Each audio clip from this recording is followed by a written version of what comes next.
Hi dear leaders, உங்கள் network marketing பிஸ்னஸில் ஒவ்வொரு கஸ்டமரையும் எப்படி அப்ரோச் பண்ணி நம்மளோட பிஸ்னஸ்குள்ளே கொண்டு வரலாம், இதுக்கும் நம்ம லவ் பண்ணுறோம் இல்லையா, இதுக்கும் என்ன சம்மந்தம் இருக்குது. ஸோ உண்மையிலேயே இதை சாத்தியப்படுத்துறதுக்கு நம்ம எப்படி ஒரு லவ் அப்படின்ற ஒரு விஷயத்துக்குள்ளே போய் இன்வால்வ் ஆகி அது அடுத்த லெவல் ஒரு மேரேஜ்ன்ற லெவலுக்கு போகுது. இதுக்கும் நெட்வொர்க் மார்க்கெட்டிங்கும் பெரிய லெவலில் கனெக்ட் இருக்குது லீடர்ஸ். எப்படின்னு பார்க்கலாமா ஒவ்வொரு ஸ்டெப்பாக.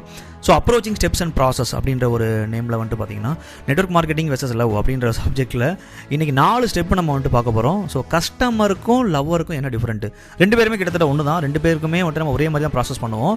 பட் என்ன இந்த மாதிரி ஒரு வீடியோ உங்களுக்கு ஒரு கிளாரிட்டி கொடுக்குன்றதுக்காக நான் ஷேர் பண்ணுறேன். ஸோ அதை ஃபஸ்ட் நீங்கள் அப்சர்வ் பண்ணிவிட்டு நீங்கள் அப்ளை பண்ணுவீங்க நம்புறேன். நம்பர் 1, அந்த கஸ்டமர் யார், என்ன அவங்க பேக்ரவுண்ட், என்ன அவங்களுக்கு என்னென்ன பிடிக்கும் பிடிக்காது, இதே தான் நம்ம லவர்கிட்டையும் பண்ணுவோம். கரெக்டாக. ஸோ அந்த ஒரு விஷயத்தை ஃபோக்கஸ் பண்ணி அனலைஸ் பண்ணோம். ரெண்டாவது, அவங்க கூட கொஞ்சம் கொஞ்சமாக கனெக்ட் ஆக ட்ரை பண்ணுவோம். லவர்கிட்டே தான் பண்ணுவோம். கஸ்டமர்கிட்ட கொஞ்சம் கொஞ்சமாக கனெக்ட் ஆகிட்டு அவங்க மேலே ஒரு மிகப்பெரிய தேர்ட் பாயிண்ட் பார்த்தீங்க அப்படின்னா ட்ரஸ்ட்டை பில்ட் பண்ணுவோம். ஸோ கொஞ்சம் கொஞ்சமாக கனெக்ட் ஆகிட்டு அவங்களுக்கான விஷயங்கள் பண்ணி அண்டு இந்த மாதிரி விஷயங்கள்லாம் பார்த்தீங்கன்னா ஒரு ட்ரஸ்ட்டை கிரியேட் பண்ணுறதுக்கான ஒரு விஷயமா இருக்கும். அண்ட் 4வது, இதெல்லாம் பண்ணி ட்ரஸ்ட் பில்ட் ஆனதுக்கப்புறம் நம்மளுடைய கடமையை கரெக்டாக பண்ணுவோம். கரெக்டாக இல்லையா? ஸோ லவராக இருந்தாலும் சரி, கஸ்டமராக இருந்தாலும் சரி, பிஸ்னஸ் ப்ராடக்ட் வாங்கினதுக்கப்புறமோ இல்லை பிஸ்னஸ்க்குள்ளே வந்ததுக்கப்புறமோ லீடராக இருந்தாலும் நம்மளுடைய 4வது டியூட்டின்னு சொல்லக்கூடிய கடமையை நல்லா பண்ணுவோம்.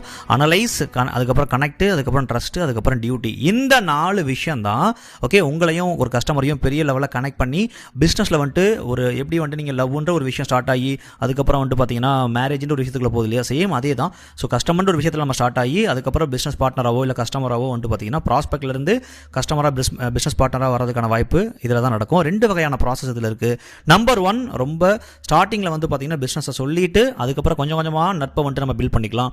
நம்பர் 2, நம்பர் எடுத்தவொடனே பார்த்தீங்கன்னா ஃப்ரெண்ட்ஷிப் ஆகிட்டு அதுக்கப்புறம் பிஸ்னஸ் பில்ட் பண்ணலாம். இந்த 2ல் உங்களுக்கு எது செட் ஆகுதோ அதை அப்ளை பண்ணி வேறு லெவலில் கலக்குங்க லீடர்ஸ்.